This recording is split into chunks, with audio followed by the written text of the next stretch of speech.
Good morning, everyone. I am Joao Martino from University of São Paulo, Brazil.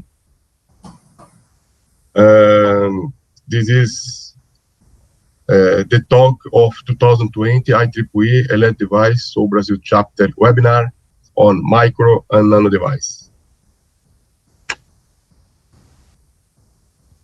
We start this web seminar on October 13 with the lecture of Professor Parvais, Electronic Device Evolution, Past, Present, and Future. Then, October 15, you had the Durga Misra talking about the dielectric science on today's device. And last week, we had the Professor Adel Ortiz Conte from Universidade Simão Bolívar with the title Electrical Characterization from Micro to Nano Era. And today, the last presentation of this webinar is Dr. Bertrand Parvais from IMEC, Belgium. He will talk about advanced transistor for high frequency application. You already know, if anyone from this audience need a participation certificate, please go to the registration forms and fill all your data. And now you are already here on the link, YouTube, on every presentation starts. Today, we will have Dr. Bertrand Parvais from IMEC, Belgium. The title is Advanced Transistors for High Frequency Application. And the presentation is around 50 minutes plus 10 minutes of question and answer. Dr. Bertrand Parvais received the electrical engineering and PhD degree from the Université Catholique de Louvain, Louvain-la-Neuve, Belgium, in 2000-2004, respectively. He joined then IMEC Leuven, Belgium, as a device engineer, worked on the characterization modeling of transistors in advanced CMOS technology for analog and RF applications. In 2009, he joined the circuit group of IMEC, and he was involved in the design of mixed mode and millimeter wave CMOS circuits. Since 2016, he has been leading the design-enabled technology exploration, IMEC team, focused in transistor compact module and DTCO. In parallel, he joined the Vrije University of Brussels in 2017 as a guest professor, teaching nanoelectronic device. His current research focuses on exploration of technology solutions for digital, analog, and mainly RF circuits. I would like to thank you, Dr. Bertrand Parvais, to accept to participate of this webinar, and I hope you enjoy. Thank you, Professor Dr. Parvais. Thank you very much, Joao, for the invitation first and for this kind of introduction as well. So I'm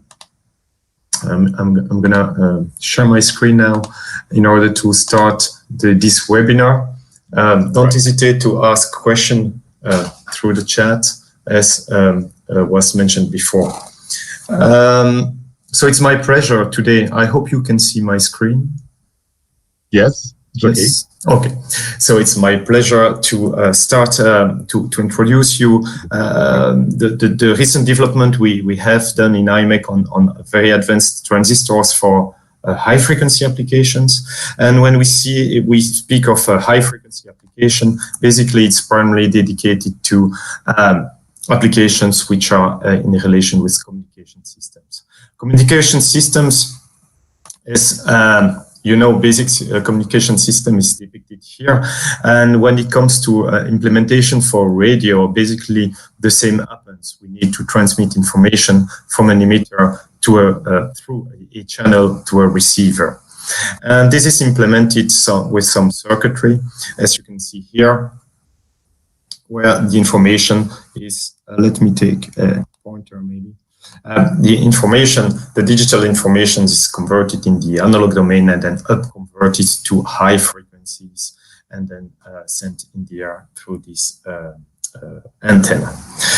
The same happened at the receive side, and today we're going to focus mainly on what's happening in the so-called front-end module, which is the circuitry directly connected to the antenna.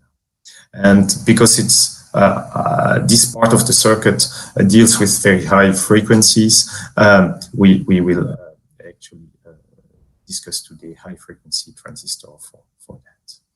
So if you look to the market, and the trend line has been very clear, people wish to have more data rate over years, and it has been enabled by, you know, this famous Shannon theorem, which states that the capacity of the communication depends linearly on the bandwidth, and on the log scale it also depends highly on the signal-to-noise ratio.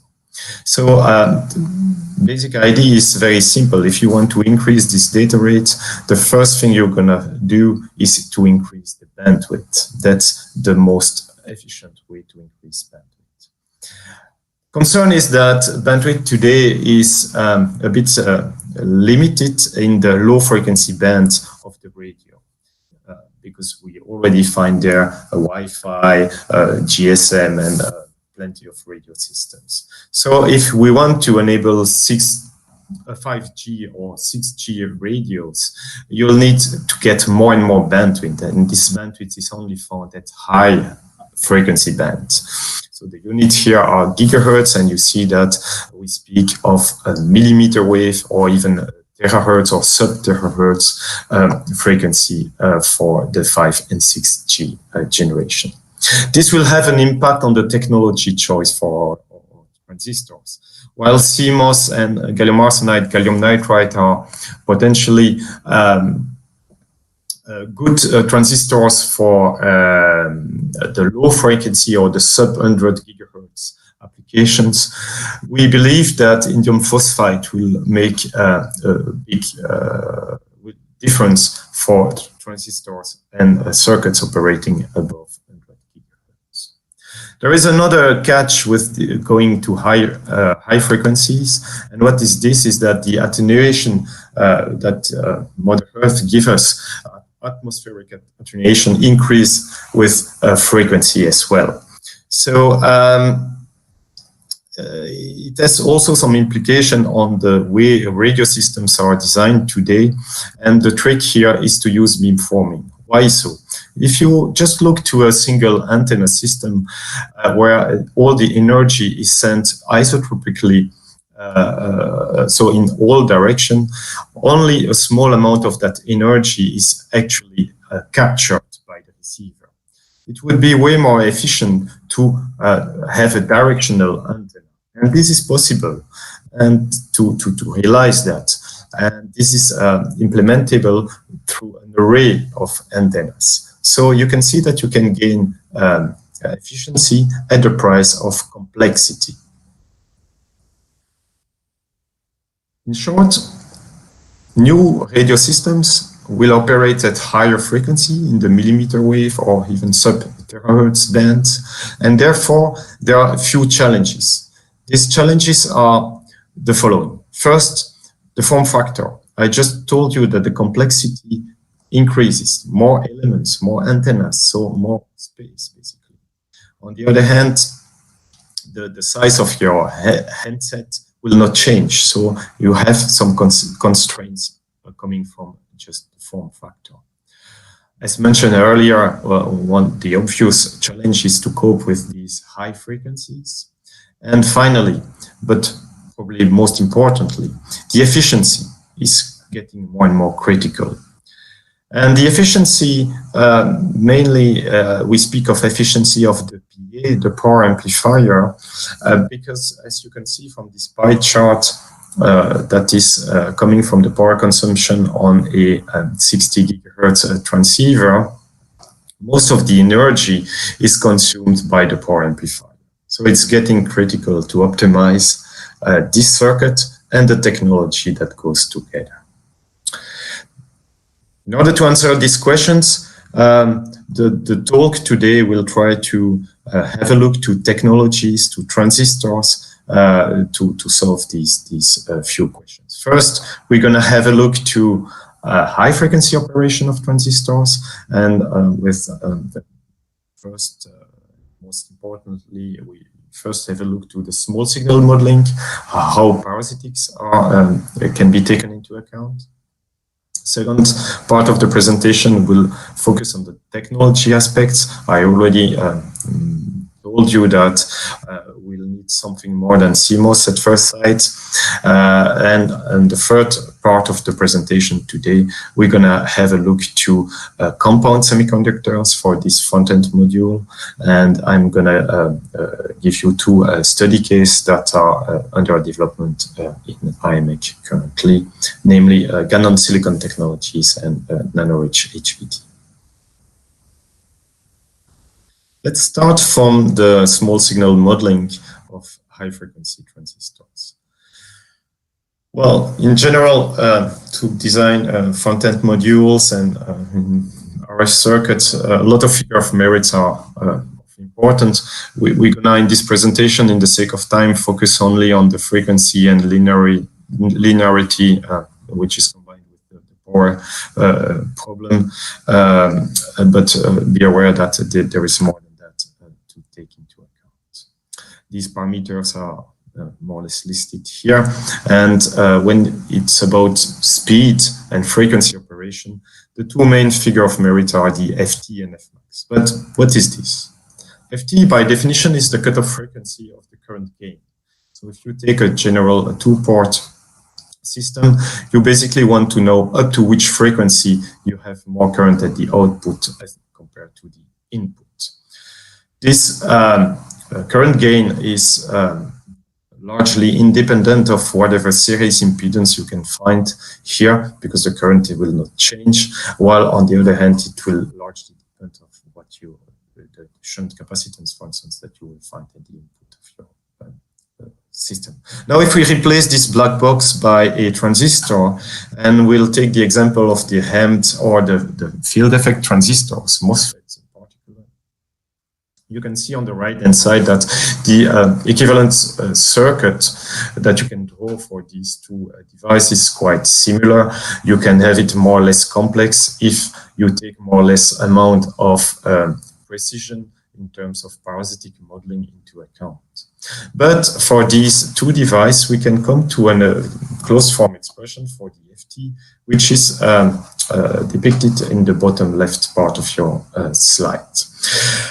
The FT, so the cutoff frequency of the current gain, is proportional to the transconductance and inversely proportional to the input capacitance. Sorry. So more evolved expression includes second-order effects such as the impact of the series resistance. Keep this in mind. Because FT is also important in the definition of the second figure of merit, which is Fmax. Fmax is not the cutoff frequency of a current gain, but of a power gain, the unilateral power gain, to be precise.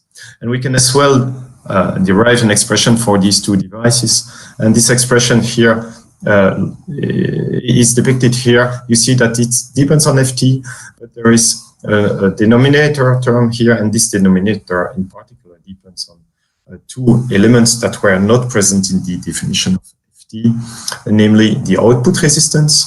And as you know, the IBL effects, for instance, impacts this output resistance. So we might have their dependence on the electrostatic control, in short. On the other hand, and this is very important for the optimization of transistors operating at high frequency, gate resistance also appears in that equation. So this leaves room for optimizing the layout, since typical RF devices are using multi-finger structure, and that's basically in order to reduce the gate resistance value. This figure of merit can be obtained from, as I just said, a small signal equivalent circuit. And this one can be measured starting from S-parameter measurements. These S-parameter are measured from vector network analyzers. And this approach of characterization is useful not only to report the best performance FT and Fmax of your technology, but it's also very useful for device modeling, as we're going to see. As a result, it will provide feedback to process technology and enable optimization loops to happen. Now, the question of measurements and characterization at these high frequencies is not trivial. Why? Because your device under test is typically measured on chip or on wafer, and it lies very far from your equipment, long cables, probe system, etc., etc. So it's getting quite difficult to define the reference plane where your measurements are taken into account, and it's becoming even more critical if you go to very high frequencies, 100 gigahertz or so. So different calibration techniques exist in order to bring these reference planes down to the tip of your probes. And it's worth noting that these probes are not the classical DC probes. They are actually named GSG for ground signal ground probes. And as you can see here, the configuration is like a coplanar waveguide. In the continuity of this coplanar waveguide, typical test structure here in orange are layouted in such a way that the transition of the waves from the probes and the cables is as smooth as possible down to the device.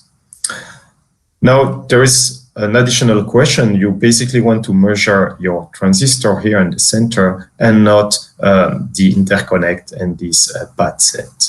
So therefore, you need another step of calibration, or more exactly, what we name de-embedding, in order to bring the reference plane at the edge of your high-frequency transistor. The definition of this reference plane is getting more and more tricky when frequencies are getting high, and also when technologies are evolving. As the devices are getting tiny and tiny, the question comes not only to bring the reference planes from left to right, but also from top to bottom, because the back end of line also gets more and more complex. And this is especially true in advanced CMOS technologies. Well, so to characterize a transistor like a MOSFET, you perform DC characterization first in order to define the appropriate bias point. And it's followed by a set of S-parameter measurements. And here I emphasize the importance of not only taking S-parameters in saturation, but also in cold configurations where the drain to source voltage is 0. That will be helpful to extract the parasitics. So the third step is to do this de-embedding operation, which will help to move the reference plane from the tip of the probes down to the transistor, and then you can only start to extract your figure of merit and extract your small signal equivalent model.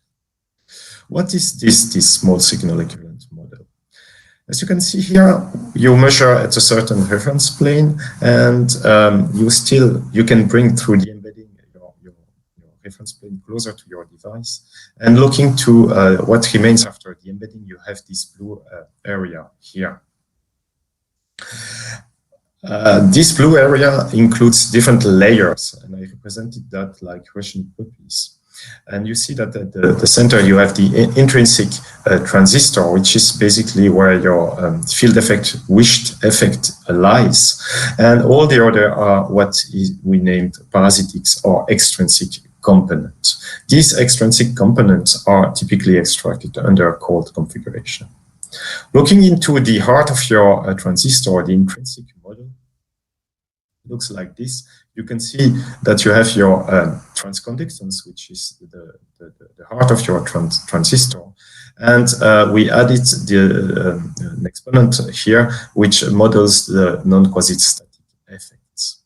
Also, a Miller effect, etc., are included in this simple model, and you can compute easily the Y matrix.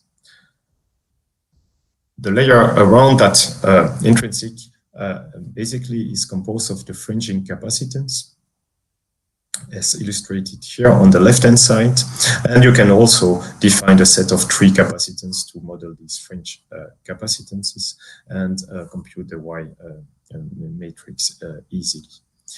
From there, the next layer is the layer of the series components, which are actually representing the gate resistance and the source and drain access resistances, as well as the inductance that is sometimes present in long and narrow devices. Last layer of parasitic is the one that comes from the interconnect, and this is mainly a capacitance model. You can imagine that a large amount of speed is lost between these intrinsic and extrinsic levels, and it's therefore of utmost importance to optimize your device towards low parasitics. Therefore, you can go back to your FT, the complete expression of FT, which I introduced earlier, and see which parameter can play a role. And in this example of advanced CMOS FinFET transistors, you can see that, for instance, scaling, meaning reduction of the pitch between a different gate composing your multi-finger transistor, is not necessarily a good idea, simply because you're going to increase these fringing capacitances. On the other hand, you can also feel the effect of the parasitic series resistance, and namely the contact resistance between your interconnect and your device, source drain of your devices. Here, several schemes are considered in technology development, diamond epi contact or wrap around contact, and you can see that the wrap around contact, which has a lower contact resistance, gives you some advantage in terms of FT. When it comes to Fmax, and I recall you that Fmax is probably the most important parameter for most of the applications, the gate resistance is one of the limiting factors. And here we're going to come back on that later in the talk, but I want already to introduce you that this gate resistance is itself composed of different components. There is, on one hand, the access component, which is just how you connect, coming from your layout, how you connect the gates together. The longitudinal component, which is the classical one, looking into the direction of the width of your device, and last, the transverse component, which is more the contact resistance that you will see when the AC current flows from the top towards the channel. This last one is only you can only sense it at RF because most of the transistor we consider are presenting an insulation layer between the gate and the channel.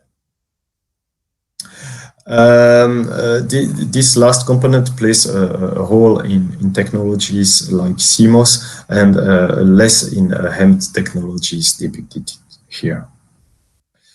What is important to understand is that layout optimization is essential at RF, and the idea is to reduce the amount of parasitic resistance. And just to give an example here, if you connect the gate from one side or from the two sides, you're going to be able to reduce that gate resistance and improve substantially the performance. Also, you likely have to put, and it's not shown here, a guard ring around your transistor in order to minimize the bulk resistance. And also you can, as I said, enlarge the gate pitch to reduce the parasitic capacitance, and at the same time you're going to have a benefit in terms of mechanical strain and pore stress.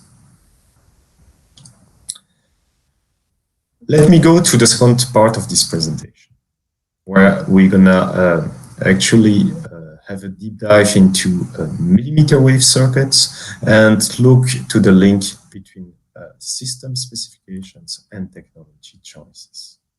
So let's go back to that handset example, where you can see that in practical case, people envision to have several arrays of antenna placed on your board simply to ensure a good coverage, even whatever the way you hold your handset in your hand.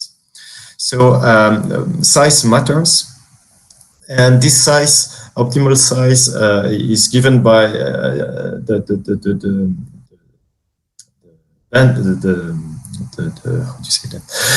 The lambda of your antenna, and this depends on the frequency. So if you put yourself a certain constraint on the area for this practical example, 150 square millimeter, you're going to see that at 28 gigahertz, you have room to place maybe 5 antennas. While if you operate at higher frequency, 60 gigahertz, for instance, you're going to have room for the same area to place 24 elements. So it brings a certain consideration towards system optimization, and but the first frequency bands that are envisioned for 5G is typically 28 gigahertz. So at 28 gigahertz, for that size, you have room for maybe 4 to 8 antennas in practical designs. With this in hand, you can do a link budget. And why did I do that? Actually, to have an idea of how much would the power of my power amplifier be. And the number that we come at, just to give you an idea of an order of magnitude, is around 25 dBm. 25 dBm is not a small number in terms of what is 300, a bit more than 300 milliwatt. And with a drain efficiency of 30%, it gives you a 1 watt consumption. You already can think that if you work in CMOS under 1 volt supply, 1 watt is 1 amp. It's not a small number, and therefore the circuit has either to be split into subparts, or it would be beneficial to use a technology that can operate at higher voltages. A 10 volt supply gives 100 milliamp, for instance. So these are critical elements for the power amplifiers. Other concern for the power amplifier is its linearity, and more exactly the trade-off that exists between linearity and efficiency. When we move towards these modern radio systems, more complex modulation schemes are used. And you can see in these time domain waveforms that it results in a large peak to average ratios. Large peak to average ratio per se is not a concern, but when you have to insert that in the nonlinear transfer characteristic of your amplifier, you see that if you want to keep this part, in a decent shape and not attenuate it through the non-linearity of your device, you need to have a very high linear range of your transfer characteristics. So there is obviously the demand for working with a complex modulation scheme goes together to the demand for having high linear systems. However, if you look to basic operation of amplifiers class A, class B, you can see that the higher the linearity, the lower the drain efficiency, which means that you're gonna pay the price in power consumption. So therefore, engineers are smart. They are inventing new power amplifier architectures such as Doherty or envelope tracking, which actually are optimized for linearity and efficiency. This said, it's always a concern, and there is always room for improvement in there. So improvement can also come from the technology side. And here, if you have a look to these plots which benchmark different technological options, you see two things. On the left-hand side, you see that if you want to reach high level of output power per device, compound semiconductors such as gallium nitride and gallium arsenide are the best in class as compared to silicon or even silicon germanium technologies.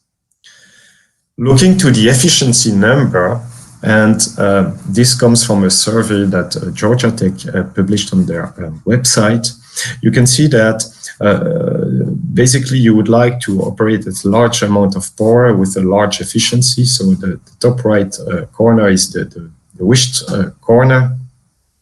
And going into that corner leaves the present realization that are demonstrated are only done in gallium nitride technology, while the level of power that silicon or CMOS technology goes maybe up to 25 dBm, but not more than that. If you look for more, you have to switch to a compound semiconductor. Another illustration of the benefit of using compound semiconductor is done here in this computation where we computed we estimated the power of a transmitter composed of 4x4 antennas. This operates at very high frequencies. The computation, the consummation of CMOS is way larger than what CD or indium phosphide can produce. Obviously, you can trade this off, and I mentioned that before, with area. If you make, you use 4 times the same area, then the difference between the different technology is less visible. Still, relatively, indium phosphide is the best technology choice for this example, operating at above 100 gigahertz. Why so? So technologies basically relies of what Mother Earth gave us, and this is intrinsic properties of various materials. Well, silicon has a band gap of roughly 1.1 eV. Gallium nitride has a band gap more or less 3 times as wide. So this gives a key advantage in terms of breakdown and the possibility to operate at high voltage and power level. The only concern we see today is that manufacturability is not as good as what silicon can provide. This is illustrated here. Only small substrate. We use typically lithof, e-beam, gold in the fabrication, but it results in a very high performance circuit. On the other side, the silicon technologies, they have a high level of manufacturability, high volume production, I meant, and also very high density, well-controlled back-end of line, which enables the production of complex circuits. So while here only an amplifier is present on the chip, here you see that the chip also includes way more functionality, but the performance is less in terms of PSAT and power efficiency. In IMEC, we are looking for a solution to take the best of the two worlds and actually to enable this large volume manufacturability of a compound semiconductor. There are two routes that are taken, and I'm going to detail that with you today.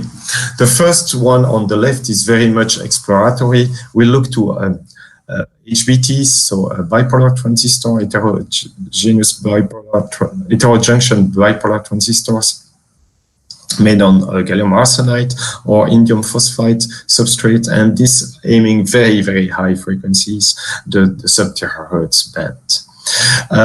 That's only the beginning of the story, and the first demonstration of that technology happened last year at IDM. At the same conference, we had also presented the first result on our gallium nitride technology. Here, it's a more mature technology. The idea is to make gallium nitride devices on a silicon 200 millimeter wafer, and this enables this high volume manufacturability I mentioned before. So for that one, you see here a cross-section of the two devices realized so far.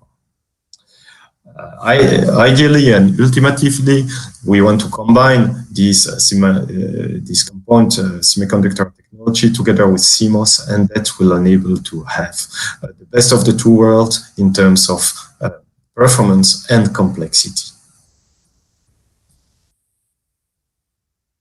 Time to give a bit of examples of what are these GaN on silicon or these gallium arsenide HBT technologies. And we're gonna start with this GaN on silicon. So a cross-section is given here, and it's basically, you can see that there are three main regions: the intrinsic channel or intrinsic transistor, the extrinsic, which actually is composed of parasitics that I mentioned before, and finally the substrate. The substrate actually is non-negligible in RF and millimeter wave technologies. Why so? Because actually you also have losses there, and losses for your passive components that are above. You can see that it's wished to have a normalized nominal equivalent resistivity of above 3 kilo ohm centimeter in order to operate quasi-lossless. But regular silicon substrate present a resistivity which is way lower. So we investigated different, what is the origin of this low resistance that is measured despite the initial silicon substrate might be of high resistivity, and you're gonna notice in next IDM into different the detailed analysis of the different aspects being processing, epitaxy, and the substrate itself. The key problem happens at the interface between the aluminum nitride layer and the silicon layer that is used actually as your substrate, silicon substrate. This is measured with the CPW lines, and we use the concept of equivalent or effective resistivity that actually enables to benchmark any kind of substrate in terms of losses from a substrate point of view, not taken into account the conductor loss of your But after the resistivity is one thing, but it's not the only one, and especially for switches that are also present in content modules, the linearity is critical. And this origins from the nonlinear relationship that you have between the components, especially the C and the G of your RLCG model of your transmission line, and this dependence happens indeed because of the parasitic conduction surface that you have here between your buffer, your gallium nitride buffer, and your silicon substrate.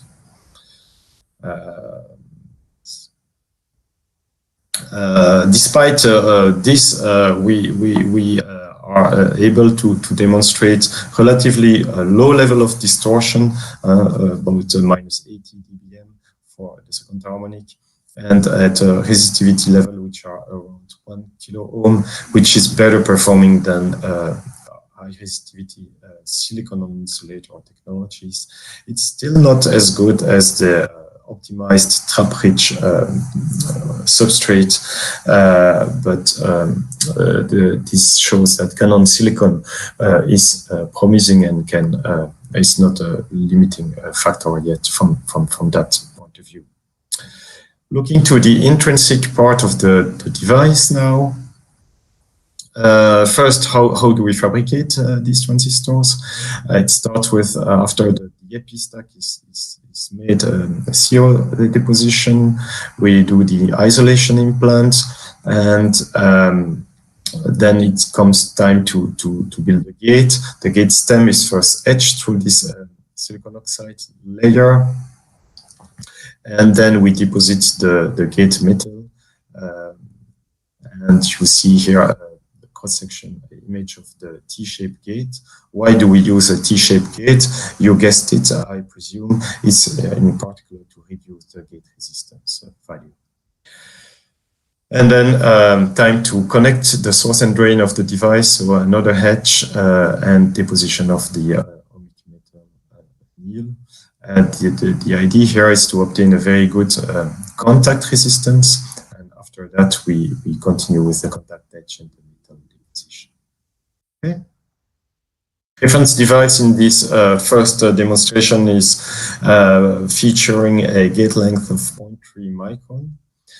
And we also investigated several architecture of device, namely a MOSFET, a MISHEMT, and HEMT. So what is the difference between these three devices? The HEMT is a classical two-deck is controlled by a Schottky diode here, while if you isolate the gate from with a dielectric layer, you obtain either a MISHEMT or a MOSFET, depending on whether you break in case of MOSFET or not in case of MISFET, the two-deck. So some picture here. The point of attention is that in order to reduce the parasitics, and in particular the series elements, special care has to be done to the contact process. And here we could demonstrate a process. I remind you that it's very important to have something which is compatible with the CMOS line in order to enable high volume manufacturability, that we have very competitive results in terms of contact resistance, even without using gold in that process. The characteristics of the three devices are shown here. The HEMT shown a decent current density, close to 1 amp per millimeter. The same for the MISHEMT and for the MOS. However, the leakage is less for the insulating gates, and the MOS is more obviously seen here has the advantage to feature positive VT. On the other hand, the MOS has the less good transconductance. So in terms of performance, the MOSFET is not the best, is the less good one, while HEMT and MISHEMT are both a decent device, and one has a larger transconductance, but lower, but higher leakage at the same gate leakage at the same time. And it's also important to say that for this device, the VT is negative in contrast with the MOSFET, which has a positive VT. This device operates at high voltage. The breakdown voltage is above 100 volts after some optimization. But this is not the only reliability problem that has to be, that these devices are facing. We have the vertical and the lateral breakdown voltage as mentioned here, but also very important to control the dispersion of the curves and to control VTI, hot carrier degradation, and things like that. The best device here are, we saw a good compromise between the performance for the mishand gate. So one of the typical problems that happens with these compound semiconductors and gallium nitride in particular is that you will measure a different curve characteristics your device if you measure in continuous or pulsed mode. The reason is that there are transient effects appearing. And what are these transient effects? Basically, you have traps, a lot of traps in the argon and in the silicon nitride layers. And this will create what we call current collapse. Another of these transient effect is the self-heating effect. And it results into this decrease of the current when VD is increasing, so negative resistance. We can characterize self-heating also from Sparameter measurements. So this is very handy because you can extract not only the thermal resistance, which will give you the variation of temperature in your channel, but also the thermal capacitance, which gives you the time constant where these effects appears or not. And this you can also characterize to pulsed measurements. Here, these are simulations, but to illustrate that effect. When it comes to speed, the device that I mentioned before showed an FT of 40-50 gigahertz, which is in line with the state of the art. Still, it's not that high. So what can we do to improve the speed of this initial demonstration of gallium silicon? We can optimize the extrinsic part, obviously. And looking to gate resistance, for this T-shaped gate, we have to create, to take into account the complete cross-section area. And you can think that increasing this field plate region will lead to a reduction of the gate resistance, which is good. Also good for a breakdown voltage point of view. But unfortunately, the Fmax did not change. And this is as a consequence of the capacitance that increase at the same time as the gate resistance reduces. So best is to look to the different technology options that we have here, and we have investigated different splits. Details are published in TED this month, and you can see that the best resistance that is obtained is where we have no titanium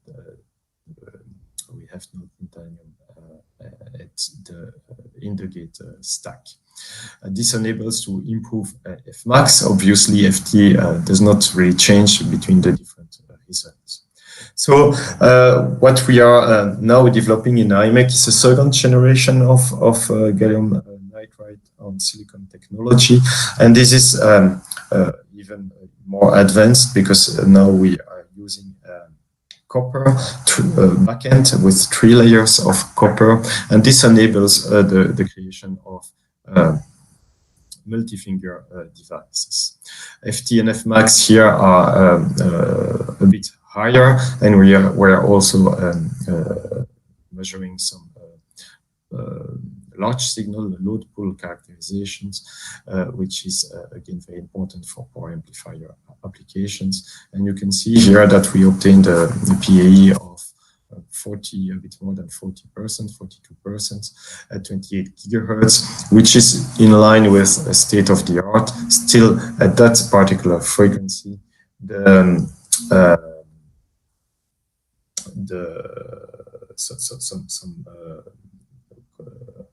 Intel, for instance, proposed a better solution. So there is still room for improvement, and we are happy to take this for the future.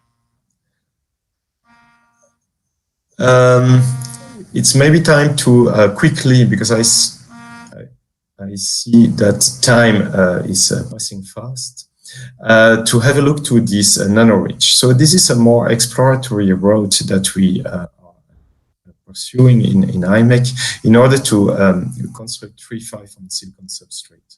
Other approach were proposed, for instance, by IBM Zurich or others to enable 3.5 on silicon substrate.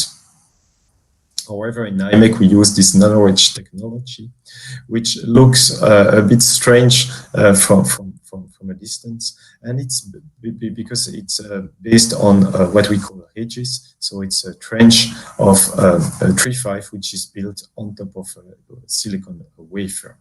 It's based on the ART process, aspect ratio trapping, where actually, which consists of trapping all the dislocation and the defect into the small part here, and in order to have a defect-free 3.5 layer on the top of the system.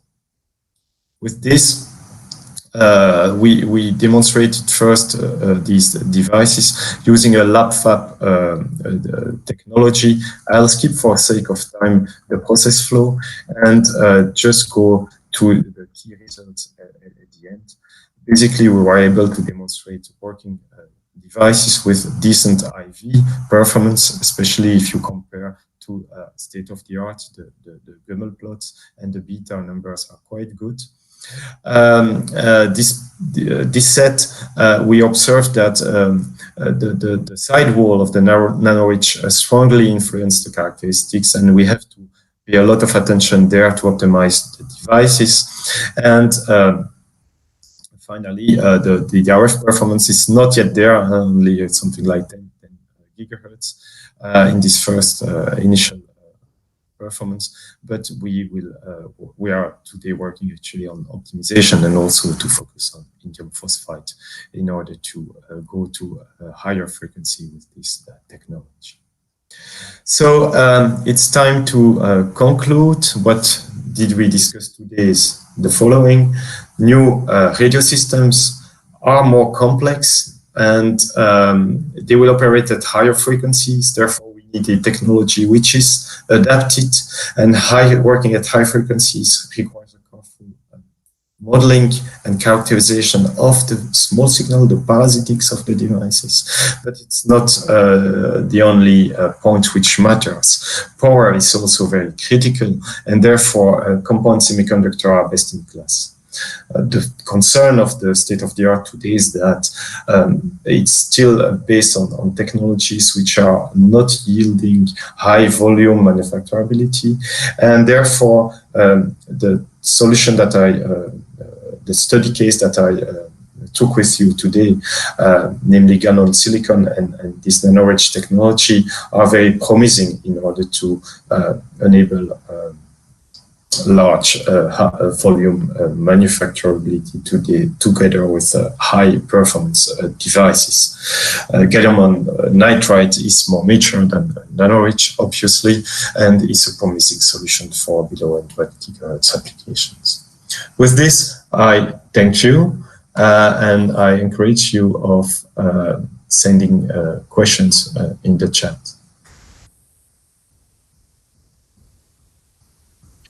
Thank you very much, Bertrand, for the excellent talk. And now I will start some questions I put in the chat for you. Okay. Okay. Let's go to the first one. What is the main influence on the RF transistor performance? Spatial layouts, this means multi-finger or let's say planar layout, or technology node, this means vertical dimensions? Yeah, when we speak of technology node, I presume that it's related to CMOS in particular. So right. Obviously, the different CMOS generations, when together with the evolution of CMOS, you had improvement in terms of current drive, GM improved. Typically it's beneficial to go to high speed, but there was a cliff when the FinFET was introduced. So actually, all fine down to 28 nanometer node. Then you took all the benefit of the technology itself. After that, you see that you need more and more technology and layout or device co-optimization. more benefit of the technology, I would say, in the old generation, less benefit in the latest technology. This said, I think Intel proposed a very good FinFET RF technology, and if you carefully look to their publication, for instance, you're gonna see that they spent a lot of effort in optimizing the layout. So, and the small modules like the gate resistance, which are critical. Thank you very much. Question. There is another question, please. Michael Pereira Belo Temotio. You can read, perhaps? Yes. So, second question is, in millimeter wave for mobile devices, what would be best in terms of practical performance? Antenna or package architecture or decoupled antenna array architecture? Very good question. So the trend is that package technologies are evolving also at the same time. So I think people are looking for a more solution in package. Now this package itself would be depends a bit on also the frequency band you're looking at, and so antenna all-in solution, including the antenna, is only a viable solution for very high frequencies, above 100 gigahertz. For the lower frequency band, still the antenna is outside of the package. That's what I can observe. Another question is, what is from Walter Jaime Salcedo, please. Yes, sorry. What is the effect of intrinsic shot noise on the bandwidth of these systems? Very good question as well. Actually,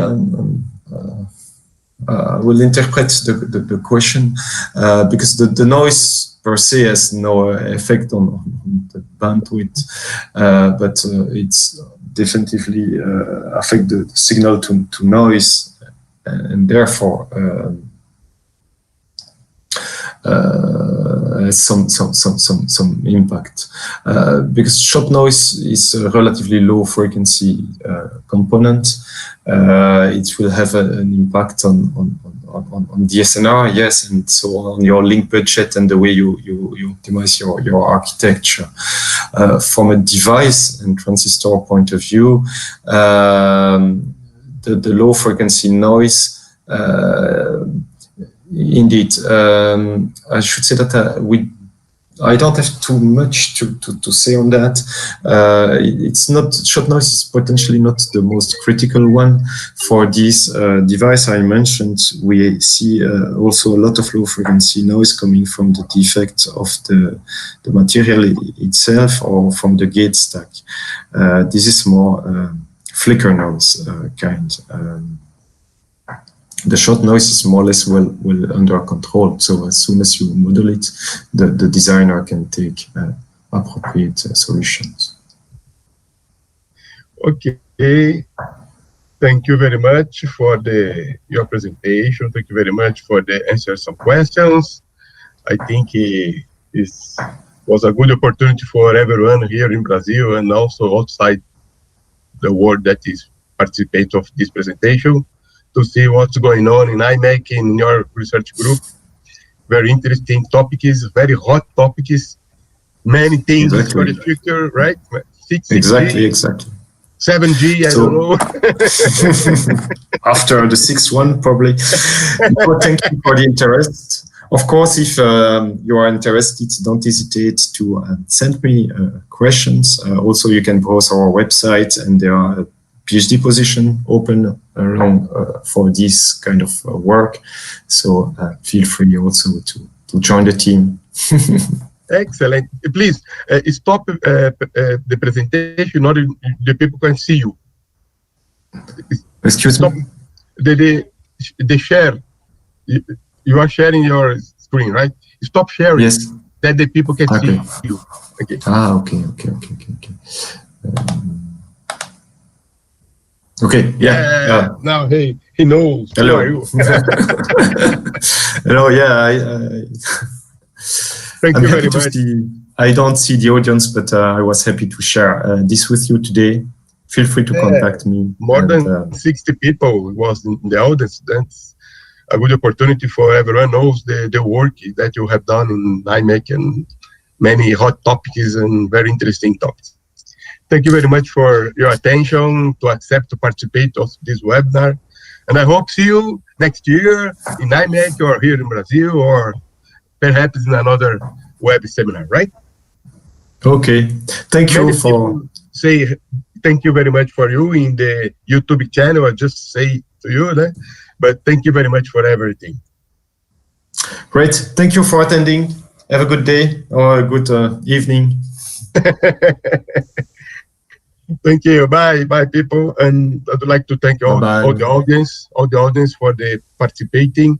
With this, we finish our webinar on this year, and I hope you have opportunity to talk to everyone in the next year. Thank you, Bertrand. Thank you, everyone, for the audience. Bye.